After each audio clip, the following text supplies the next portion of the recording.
درود شریف مل کے سب آواز بلند پڑھ لیں۔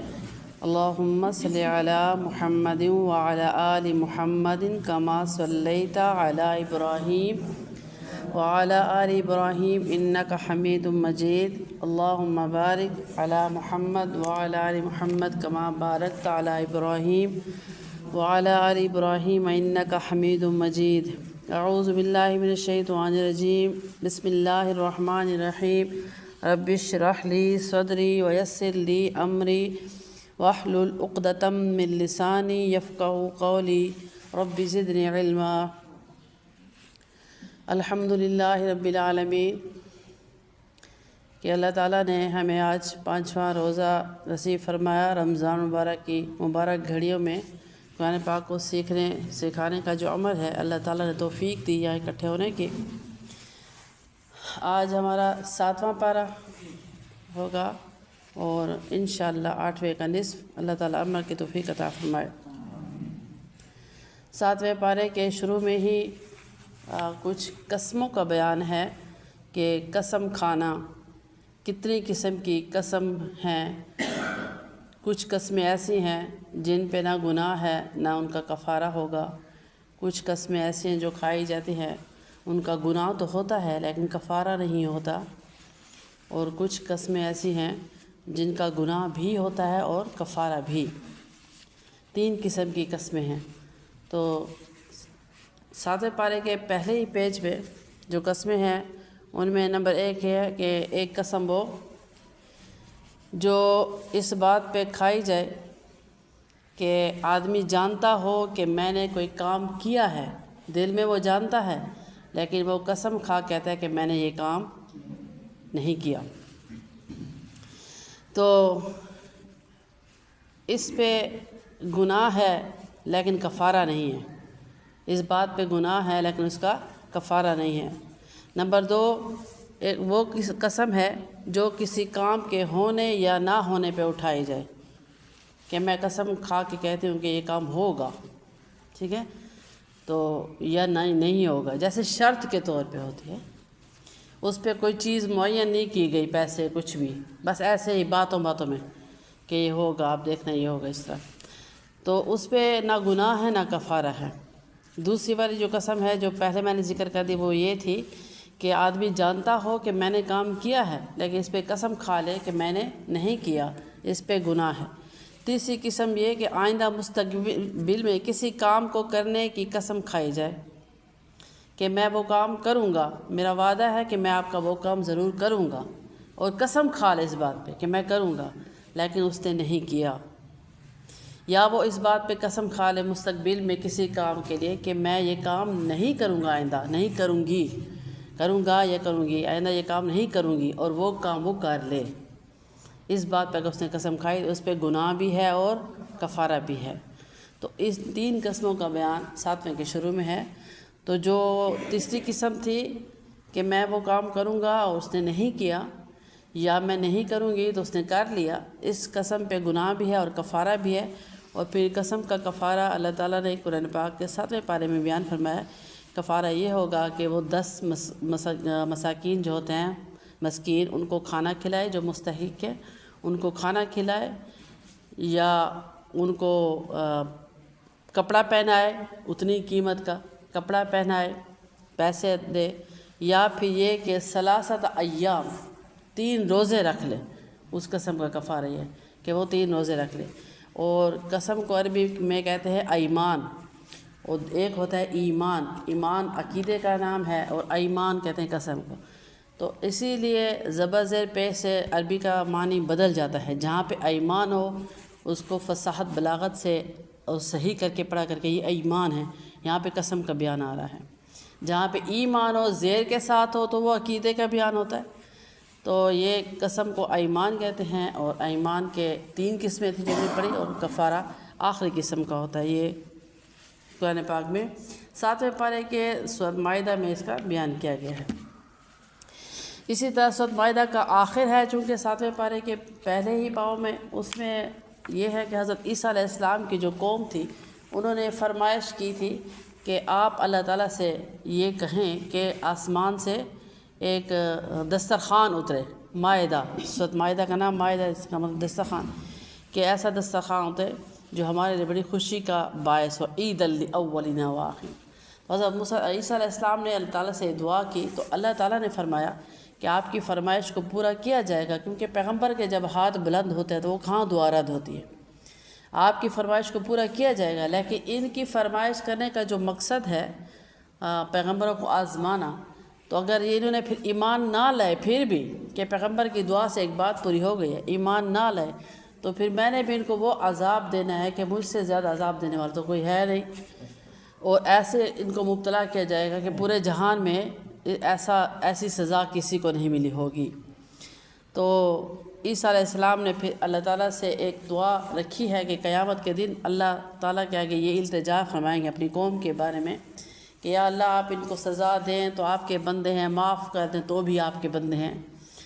تو اللہ تعالیٰ نے پھر ان کے جواب کے لیے فرمایا کہ قیامت والے دن میں نے عیسیٰ علیہ السلام سے یہ فرمانا ہے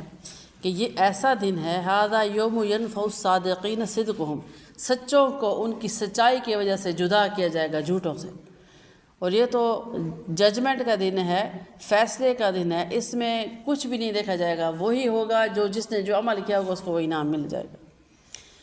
تو اللہ تعالیٰ نے پھر اس بات پہ اس صورت کو ختم کیا کہ اللہ تعالیٰ ان کو جنت دیں گے، رضی اللہ عنہم ورضوا عنہ، جن سے اللہ راضی ہوئے تھے اور وہ بھی اللہ سے راضی رہے تھے زندگی میں۔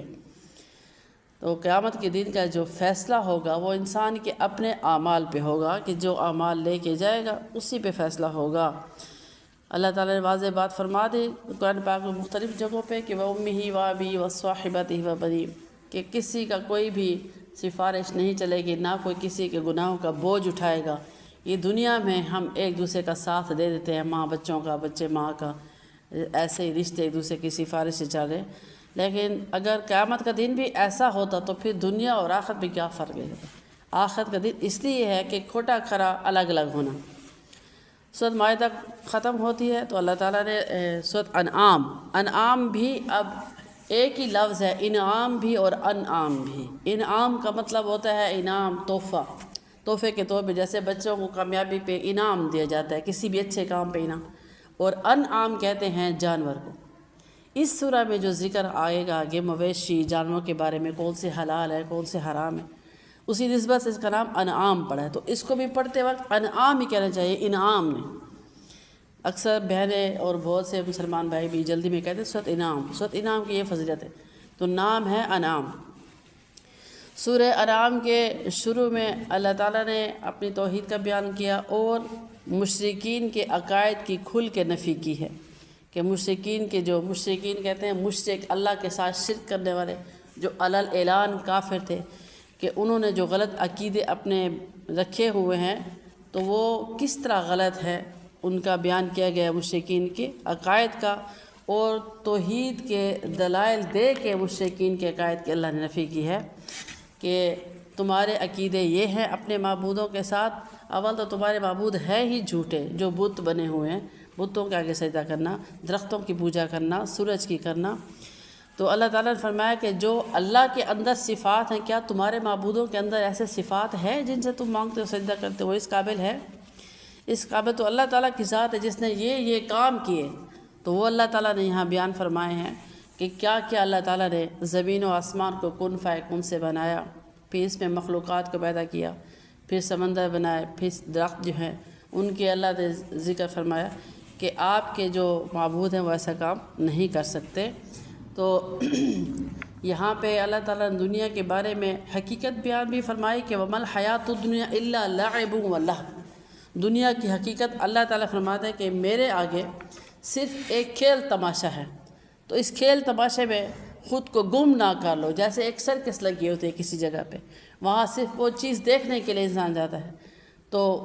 جاتا دیکھنے کے لیے ہے، اپنے انجوائمنٹ کے لیے جاتا ہے، لیکن پیچھے کا گھر بار تو نہیں نہ بھول جاتا کہ میں نے پیچھے بھی جانا ہے پلٹ کے، اصل میرا گھر تو وہی ہے، اسی میں زندگی تو نہیں گزر جاتی سرکس دیکھنے میں۔ تو اللہ تعالیٰ نے کھیل تماشا بیان فرمایا، تشبیہ دی ہے اس دنیا کو کہ یہاں کی رنگ رنگینیوں میں کھو کے اپنا اصل گھر نہیں بھول جانا، اصل گھر ہے آخرت، کہ جہاں پہ ہم نے ساری زندگی رہنا، جہاں سے واپسی بھی نہیں ہے، اور اس کے ہر چیز وہ ابدی ہے، ہمیشہ کے لیے۔ اگر اللہ نہ کرے ہم سزا کے طور پہ جہنم میں چلے گئے تو ہمیشہ ہمیشہ کے لیے جانا، اور اللہ نہ کرے اگر ہم جنت میں سے نکل کر پھر جہنم میں چلے گئے، ایسا بھی ایک معاملہ آنا ہے۔ تو اس لیے اللہ تعالیٰ نے ہمیں الحمدللہ کلمہ دیا کہ جتنی بھی سزا جھیلیں گے اس کے بعد آخرکار ہمارا ٹھکانہ جنت ہی ہوگا۔ تو اللہ تعالیٰ نے آخرت کو پسند فرمایا ہے دنیا پہ، اور دنیا کو یہاں تشبیہ دی گئی ہے کھیل تماشے سے۔ تو اس لیے اسی سورہ میں اللہ تعالیٰ نے یہ بھی فرمایا کہ اگر مشکلات آ جائیں اور اللہ تعالیٰ نہ چاہے مشکلات کو حل کرنا تو کوئی بھی نہیں کر سکتا، اور جب اللہ تعالیٰ اس بات پہ آ جائے کہ ہماری مشکلات حل ہو جائے اور ہمیں اللہ مشکلات سے نکال دے تو کوئی بھی نہیں ہے دوبارہ ہمیں مشکلات پہ دھکیلنے والا۔ تو وَإِن يَمْسَسْكَ اللَّهُ بِضُرٍّ فَلَا كَاشِفَ لَهُ إِلَّا هُوَ، کہ جب اللہ کھولنا چاہے گرا مشکلات کی تو کوئی بھی نہیں ہے ہمیں دوبارہ مشکلات میں ڈالنے والا۔ تو یقین و ایمان اس چیز پہ ہونا چاہیے کہ اللہ ہی وحدہ لا شریک ہے۔ تو مشرکین کے عقائد کو غلط کرنے کے لیے اللہ تعالیٰ نے اس میں نبی اکرم صلی اللہ علیہ وسلم کو تسلیاں دی ہیں۔ آگے ابراہیم علیہ السلام کا ذکر بھی آتا ہے کہ ابراہیم علیہ السلام نے توحید کو تلاش کرنے میں، اللہ تعالیٰ کو پانے میں کیا کیا ان کے ساتھ جو معاملات ہوئے، کیونکہ وہ ایک بت پرست کے بیٹے تھے، آزر جس کا نام تھا۔ تو ان کو اپنے والد کا یہ کام پسند نہیں تھا، ان کا دل اللہ کے ساتھ جڑا ہوا تھا۔ تو اللہ تعالیٰ نے 7ویں پارے میں یہ بھی بیان فرمایا کہ ابراہیم علیہ السلام کبھی رات کو دیکھتے ہیں، چمکتے ستاروں کو دیکھتے ہیں کہ مجھے تو اللہ کی تلاش ہے، کہیں یہ تو نہیں میرے معبود۔ پھر خود سے کہتے ہیں اگر یہ میرے معبود ہوتے تو صبح کو چھپ کیوں جاتے۔ معبود کی تو صفات ہے کہ وہ ابدی ہوگا، ہمیشہ ہمیشہ، جیسے حی قیوم ہے، زندہ رہنے والا۔ تو اسی طرح پھر چاند کو دیکھتے ہیں، فلما رأى القمر بازغا، چاند کو چمکتا دیکھتے ہیں تو سوچتے ہیں کہ مجھے تو اپنے معبود کی تلاش ہے، میں ان بتوں کو نہیں مانتا کہ وہ معبود ہے جس کو میرا باپ سجدہ کرتا ہے، کہیں یہ چاند تو نہیں ہو سکتا میرا خدا۔ پھر جب چاند چھپ جاتا ہے، صبح کو نظر نہیں آتا، تو فرماتا ہے خود سے کہ نہیں یہ بھی نہیں ہے۔ پھر دعا کرتے ہیں اللہ سے کہ یا اللہ آپ کہاں ہو، کون ہو اللہ، میری ہدایت کا سامان پیدا کرے، مجھے ہدایت دیں۔ تو ایسے ہی جب سورج کو دیکھا فلما رأى الشمس بازغا، تو ابراہیم علیہ السلام فرماتے ہیں کہ ھذا ربی ھذا اکبر، یہ میرا خدا ہو سکتا ہے، یہ بہت بڑا ہے چاند سے بھی، ستاروں سے بھی۔ لیکن جب وہ بھی ڈوب جاتا ہے تو فلما افلت، تو کہتے ہیں قال یا قوم انی بریء مما تشرکون،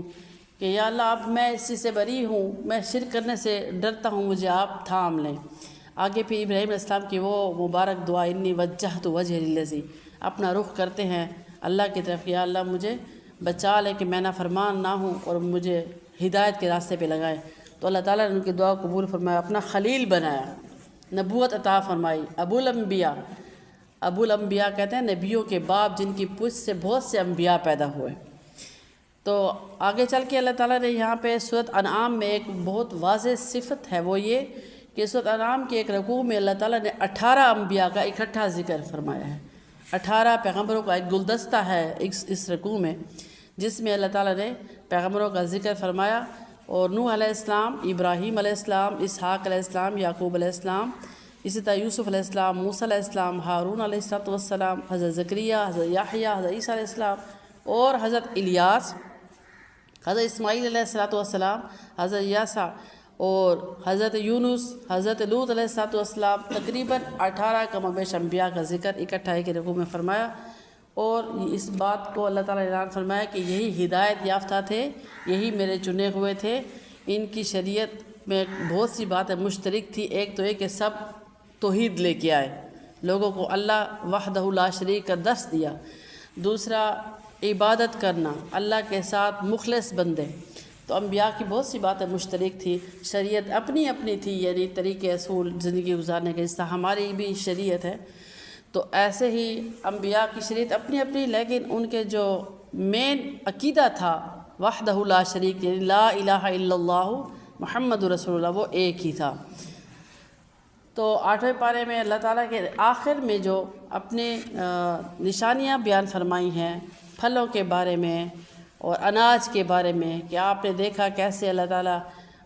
بیج کو انسان بوتا ہے، زمین میں دباتا ہے، تو اس سے ایک ننھا سا پودا زمین کو چیر کے باہر آتا ہے، تو پھر ایک وہ تناور درخت بن جاتا ہے۔ تو اللہ تعالیٰ فرماتا ہے کہ اس میں اللہ تک کی نشانیاں دیکھو کہ کس نے کیا، کیا انسان کا کام تھا؟ انسان نے تو بس اس کو زمین میں دبا دیا۔ آگے ایک ہی مٹی کا رنگ ہے اور ایک ہی پانی ہے اور مختلف قسم کے، پھر اللہ نے بیان فرمایا کہ والزیتون والرمان مشتبہ وغیرہ متشابہ، کہ پھلوں کی طرف دیکھو آپ کو انار نظر آئے گا، انار کو آپ کو کھول کے دیکھیں کیسے اللہ کی شان نظر آتی ہے، اتنے خوبصورت پتلے پتلے پردوں میں موتیوں کی پیکنگ، کوئی ایسی ذات ہے جو اس طرح اللہ کے سوا کوئی کر سکتا ہے؟ تو ایسے ہی اللہ تعالیٰ نے اپنی نشانیاں 8ویں پارے کے آخر میں بیان فرمائی، اور پھر آخری رکوع میں یہ بیان فرمایا کہ مشرکین اور مومن اس میں کیا واضح فرق ہے۔ مومن جو بھی ہوتا ہے وہ ہر چیز میں اپنے رب کو ڈھونڈتا ہے، ہر چیز میں اپنے اللہ کو دیکھتا ہے، اور کافر جو ہوتا ہے اس کو یہ چیز نظر نہیں آتی، وہ بس استعمال کرتا ہے ایک چیز سمجھ کے۔ تو مومن کا دل اللہ تعالیٰ کے ساتھ اٹکا ہوتا ہے، اس کو ہر چیز میں اللہ نظر آتا ہے، اپنے فیصلوں میں بھی یہاں تک اللہ نظر آتا ہے۔ جیسا کہ حضرت علی کرم اللہ وجہ کا قول ہے، فرماتے ہیں کہ میں ارادہ کرتا ہوں کہ کل میں نے یہ کام کرنا ہے، جیسے ہم کرتے ہیں ارادہ، اپنے ذہن میں ایک لسٹ ہوتی ہے، ہماری تو سالوں کی لسٹ ہوتی ہے کہ اگلے سال یہ کمیٹی ختم ہوگی، اس کے بعد یہ کام شروع ہونا ہے۔ تو حضرت علی فرماتے ہیں کہ میں ایک دن کا ارادہ کرتا ہوں کہ میں نے کہا یہ کام کرنا ہے، جب وہ دن ہوتا ہے تو ان میں سے کوئی ایک کام وہ نہیں ہوتا اور میرا فیصلہ الٹ ہو جاتا ہے، تو اللہ کی طرف سے ایسا ہوتا ہے کہ اور کام ہو جاتے ہیں۔ پھر فرماتے ہیں کہ اللہ تعالیٰ کو میں نے اس وجہ سے پہچانا کہ کون ہے میرے ارادوں کو غلط کرنے والا، یعنی جو میں نے ترتیب بنائی وہ نہیں ہوئی، جو اللہ کی طرف سے وہ ہو گئی۔ تو ہمارے فیصلوں کو، ہمارے ارادوں کو غلط کرنے والا، یعنی ہمیں غلط کرنے والا ایک ذات ہے، وہ ہمیں اس بات کا درس دیتی ہے کہ وہ ہوگا جو میں چاہوں گا، تمہارے چاہنے سے کیا ہوگا۔ تو ایسے ہی پھر اللہ تعالیٰ ہمیں فرماتے ہیں کہ اس سے اچھا ہے کہ اپنی زندگی اللہ کی چاہت پہ ڈال دو، ہونا تو وہی ہے جو اللہ چاہے گا، تو ہم بھی اسی چاہت میں چلیں گے تو دل بھی مطمئن، راضی بھی، اور اللہ کی رضا بھی حاصل ہوگی۔ آگے 8واں پارہ ہے، تو 8ویں پارے میں بھی وہی صورت انعام چل رہی ہے، جس کا مطلب ہے کہ مویشی یا جانور، اس میں ذکر آئے گا۔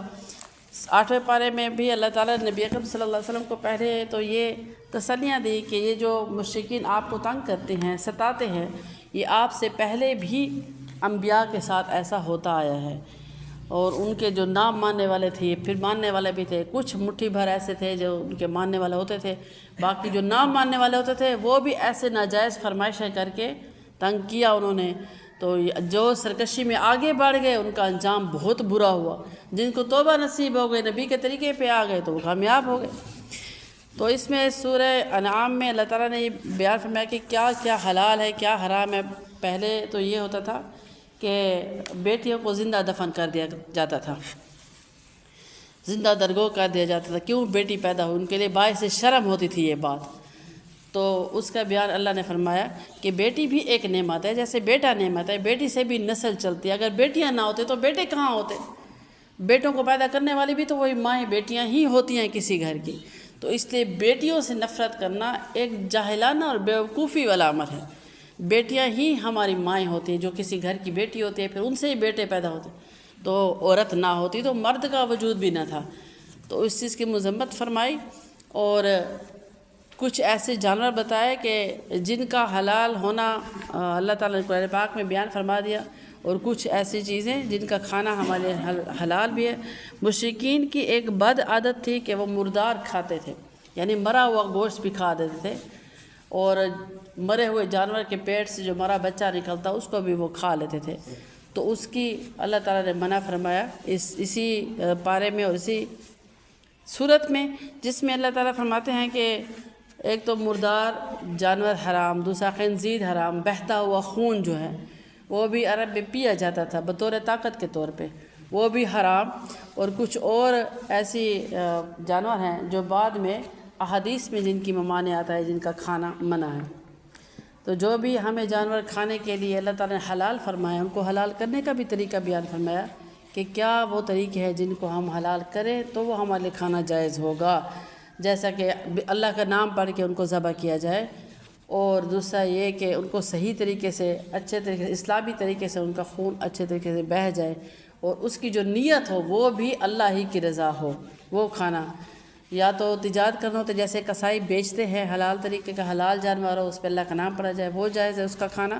اور دوسرا نیت اللہ کی رضا ہو یا اللہ کے نام پہ قربان کی جائے، جیسے بڑی عید پہ گوشت ہوتا ہے تو اس کا کھانا بھی حلال ہے۔ اسی سورہ میں اللہ تعالیٰ نے ایک 10 خاص صفات کا حکم دیا ہے کہ ان کو اپنے اندر پیدا کر لو۔ سب سے پہلے اللہ تعالیٰ نے اپنی پسند بتائیں، 10 پسند ہیں، جن میں ایک یہ ہے کہ اللہ کے ساتھ کسی کو شریک نہ کرنا۔ دوسرا یہ، اب اللہ تعالیٰ اپنی ذات کے بعد جو سب سے بڑی نیکی بتاتے ہیں وہ یہ ہے کہ وبالوالدین احسانا، اپنے والدین کے ساتھ اچھا سلوک، نیک سلوک کرو۔ دونوں زندگی میں ہیں تو دونوں کے ساتھ نیک سلوک کر کے اپنی نیکیاں کماؤ، جنت کا دروازہ کھولو۔ اور دونوں میں سے اگر ایک ہے، بڑھاپے تک پہنچتے پہنچتے اکثر ایسا ہوتا ہے، اکثر و بیشتر، کہ ہمارے پاس ایک بزرگ رہ جاتے ہیں، یا ماں رہ جاتے ہیں، یا والد رہ جاتے ہیں، تو دونوں میں سے ایک اگر ہے تو بھی ان کی عزت اور خدمت کر کے اللہ تعالیٰ کی رضا حاصل کرو۔ اور اسی طرح ان صفات میں یہ ہے کہ اولاد کا قتل نہ کرنا۔ اولاد کا قتل یہ ہے کہ دنیا میں آنے سے پہلے جو بچے ضائع کر دیتے ہیں ان کے بارے میں بھی وہ بھی اسی میں آتے ہیں۔ اور بے حیائی والے کاموں کے قریب نہ جانا، وہ بھی اسی میں، ولا تقربوا الفواحش اور ولا تقتلوا النفس التي حرم اللہ الا بالحق، کسی بھی انسان کو ناجائز بغیر کسی وجہ کے قتل نہ کرنا، انصاف میں قائم رہنا، یتیموں کے مال کو نہ کھانا۔ اسی طرح اسی سورہ میں اللہ نے فرمایا کہ ناپ تول میں کمی نہ کرنا، وعدہ پورا کرنا، وبعہد اللہ اوفوا، اللہ تعالیٰ کے ساتھ کیے وعدوں کو پورا کرو۔ اور پھر اللہ نے فرمایا کہ یہی ہے صراط مستقیم، اور اسی پہ خود چلنے کی کوشش کرو، اللہ تعالیٰ سے مدد بھی مانگو کہ کیسے اللہ تعالیٰ تمہاری مدد فرمائے ان کاموں میں۔ تو یہ جو صفات اللہ تعالیٰ نے ہمیں بتائی ہیں، آسان ہے ان پہ عمل کرنا اگر ہم اللہ کی مدد سے اس پہ شروع ہو جائے۔ سب سے پہلے تو تھا شرک نہ کرنا۔ شرک سے مراد یہ ہوتی ہے کہ اللہ تعالیٰ کی ذات اور صفات میں ہم کسی کو بھی اس قابل نہ سمجھیں کہ یہ اللہ تعالیٰ کر سکتا ہے اور آپ کر سکتے ہیں، ٹھیک ہے؟ تو بندے یا بندوں میں پیغمبر سب سے پہلے، ولی یہ بعد میں ہے، سب سے پہلے اللہ تعالیٰ کی ذات۔ تو توحید کا دل میں ہونا، اللہ کے ساتھ وحدہ لا شریک والا عقیدہ ہم زبان سے تو کہہ دیتے ہیں، لا الہ الا اللہ ہماری بیس ہے، ہماری بنیاد ہے ساری عبادات کی، لیکن ہمارے عمل میں بھی وہ چیز نظر آنی چاہیے، ہمارے عمل میں بھی وہ ہو کہ اس بندی کو دیکھے تو یوں محسوس ہوتا ہے کہ بس اس کا اتنا پکا ایمان ہے، ان کے الفاظ سے بھی یہ ادا ہوتا ہے کہ اللہ ہی نے جو کرنا ہے وہی ہوگا۔ تو ایسا ہمارے الفاظ میں بھی ہونا چاہیے، ہمارے عمل میں بھی ہونا چاہیے۔ دوسرا، والدین کے ساتھ نیکی کرنا اللہ تعالیٰ کو بہت پسند ہے۔ قرآن پاک میں بارہا مرتبہ اس پہ زور دیا گیا ہے کہ والدین کے ساتھ حسن سلوک کے لیے تمہیں بھیجا گیا ہے۔ وَوَصَّيْنَا الْإِنسَانَ بِوَالِدَيْهِ إِحْسَانًا، ہم نے بھیجا ہے انسان کو اپنے والدین کے ساتھ نیکی کا سلوک کرنے کے لیے۔ اور والدین کے لیے پھر ضروری نہیں کہ وہ ایمان والے ہیں، مسلمان ہیں تو ہم ان کا ادب کریں، بلکہ والدین مشرک بھی ہوں تو بھی وہ آداب کے اندر آتے ہیں کہ ان کا آداب لازمی ہے، ان کی بات کو مانا جائے۔ ہاں، اگر وہ اللہ تعالیٰ کے خلاف کسی بھی غیر شرعی کام کو حکم دے رہے ہیں تو اس کے لیے ان سے معذرت، کیونکہ اللہ تعالیٰ سب سے اوپر ہے، ان کا حکم بھی سب سے اوپر۔ کلمۃ اللہ ہی العلیٰ، 10ویں پارے میں اللہ تعالیٰ فرماتے ہیں کہ اللہ کا جو کلمہ ہے، اللہ کا جو حکم ہے وہ سارے بندوں سے اوپر ہے۔ تو اتنے حد تک والدین کی فرمانبرداری ہے کہ جہاں پہ اللہ کا حکم نہ ٹوٹے، اس کے بعد جو بھی حکم کرے ہمیں ماننا ضروری ہے۔ اولاد کا قتل کرنا من املاق کے ڈر سے کہ جو بچہ آ رہا ہے دنیا میں وہ کھائے گا کہاں سے، تو اللہ تعالیٰ اس کا جواب دے نحن نرزقکم وإیاہم، اپنے بارے میں سوچا تمہیں کون کھلا رہا ہے، تو اللہ فرماتا ہے تمہیں بھی ہم کھلا رہے ہیں، آنے والے بچے کا رزق بھی اللہ دے گا۔ جب عورت کی صحت پہ اثر نہ پڑتا ہو، جس کے علماء کرام بھی فتویٰ دیتے ہیں کہ اگر صحت اس کی ایسی ہے کہ اب وہ بچے پیدا نہیں کر سکتے اور آنے والے بچے کو ختم کرنا چاہتی ہے، تو کچھ جواز علماء کرام اس پہ دیتے ہیں، وہ بھی تب جب بچے کی سانس ابھی نہ چلی ہو، جیسے 4 مہینے کے بعد اس کی دھڑکن شروع ہو جاتی، تو اس سے پہلے ورنہ اللہ تعالیٰ کا یہ سختی سے ممانعت ہے کہ اولاد کا قتل نہ کیا جائے۔ اور بے حیائی کے کاموں میں جو ہے قریب تک نہ جاؤ، ولا تقربوا الفواحش، کرنا تو دور کی بات، اللہ فرما رہے ہیں کہ ان کے قریب بھی نہ جاؤ، جس پہ سب سے پہلے شیطان نے نشانہ بنایا، لباس اتروا دیا، پردے اتروا دیے اس عورت کے، اور مردوں سے بھی بہت سے کام ایسے لیے۔ تو تو یہ وہ کام ہے جن سے اللہ تعالیٰ نے منع فرمایا ہے اور صراط مستقیم پہ چلنے کا حکم دیا ہے۔ 8ویں پارے کے نصف میں ختم ہو رہی ہے سورۃ الانعام، جس میں اللہ تعالیٰ نے اس بات کا اعلان فرمایا کہ ابراہیم علیہ السلام فرمانبردار بندے تھے اور شرک کے قریب کبھی نہیں گئے تھے، حالانکہ مشرک باپ کے بیٹے تھے لیکن شرک سے دور ہی رہتے تھے۔ تو اللہ تعالیٰ نے کل فرما کے اے پیغمبر آپ فرما دیجئے کہ ان صلاتی و نسکی و محیای و مماتی للہ رب العالمین، کہ آپ سارا کچھ اپنا اللہ کے سپرد کر دیں کہ یا اللہ میری نماز بھی، میری قربانیاں بھی، میری زندگی بھی، میری موت بھی آپ ہی کے لیے ہے۔ اس لیے رب العالمین کے تمام جہانوں کا پروردگار اللہ تعالیٰ ہی ہے، اور اللہ یہ اقرار اس لیے مانگ رہے ہیں کہ سارا کچھ اللہ نے انسان کے قدموں میں رکھ دیا ہے، پوری کائنات مسخر کر